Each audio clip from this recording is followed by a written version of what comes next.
ઊંચું ધ્વનિ। અત્યારે હાલ મહત્વપૂર્ણ સમાચાર સામે આવી રહ્યા છે।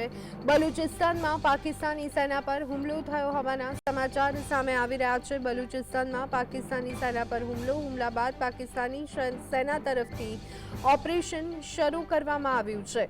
હુમલા બાદ પાકિસ્તાની સેના તરફથી ઓપરેશન શરૂ કરવામાં આવ્યું છે। પાકિસ્તાન સેનાની 8 બસને નિશાન બનાવવામાં આવી છે। પાકિસ્તાન સેનાની 8 બસને નિશાન બનાવવામાં આવી છે। હુમલા બાદ પાકિસ્તાન સેનાએ ઓપરેશન શરૂ કર્યું છે।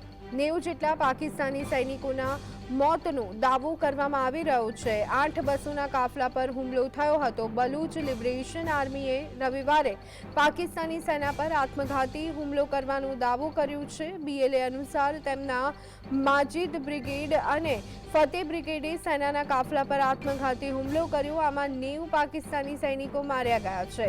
BLA અનુસાર ક્વેટાથી કફતાન જઈ રહેલા 8 લશ્કરી વાહન ઉપર હુમલો કરાયો છે।